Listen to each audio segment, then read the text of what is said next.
జై శ్రీకృష్ణ. శ్రీ నమ శ్రీకృష్ణాయ నమ, శ్రీ లక్ష్మీ నృసింహాయ నమ, శ్రీ పరకాలైతీంద్ర మహాదేశికాయ నమ. ప్రతి మనిషి జీవితంలో నేను చెప్పబోయే 8 సూత్రాలు పాటించినట్టయితే సుఖంగా ఉంటారు అనిపించి ఈ వీడియో పెడుతున్నాను. ప్రయత్నించి చూడండి, సుఖంగా జీవించండి. ప్రతిరోజు సూర్యోదయ సమయంలో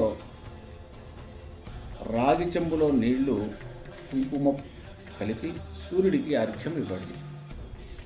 రెండవది, నగాయత్ర్యా పరం మంత్రం నమాతు పరం దైవం, అంటే తల్లిని మించిన దైవం లేదు, గాయత్రిని మించిన మంత్రం లేదు అన్నట్టుగా ప్రతిరోజు ఎవరైతే గాయత్రి మంత్రాన్ని చక్కగా జపం చేసుకుంటారో వాళ్ళకి ఎటువంటి కష్టాలు రావు. కనీసం 24 సార్లు యొక్క గాయత్రి మంత్రాన్ని జపించినట్టయితే మంచి ఫలితాలు వస్తాయి.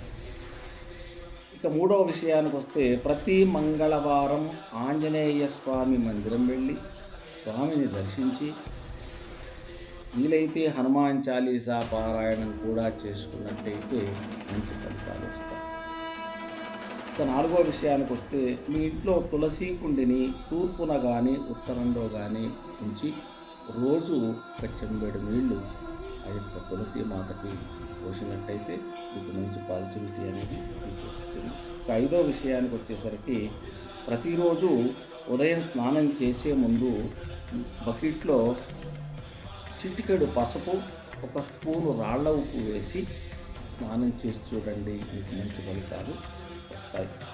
ఇక ఆరో విషయానికి వస్తే, మీ ఇంట్లో దక్షిణ దిశకు తొండం కలిగినటువంటి వినాయకుడి విగ్రహాన్ని కానీ ఫోటోని కానీ ఉంచి ప్రతిరోజు ఒక పుష్పాన్ని సమర్పించి నమస్కారం చేసుకున్నట్టయితే మనకు కార్యవిఘ్నం లేకుండా ప్రతి కార్యంలో విజయాలు సాధించడానికి ఆస్కారం ఉంటుంది.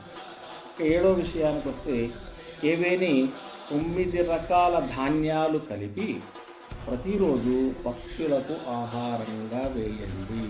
ఉదయం కానీ సాయంకాలం కానీ ఒక పిడికెడు నవధాన్యాలు పక్షులకు గనక తినిపించినట్టయితే మంచి ఫలితాలు వస్తాయి. మీకు భోజనానికి ఎటువంటి కరువు లేకుండా ఆ పక్షులు మిమ్మల్ని ఆశీర్వదిస్తాయి.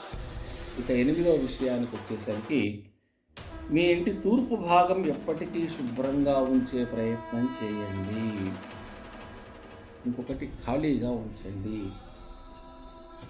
వారానికి ఒకసారి మీ ఇంటిని, అది విశేషంగా ఆదివారం నాడు, రాళ్ల ఉప్పు కలిపినటువంటి నీళ్లతో శుభ్రపరచండి.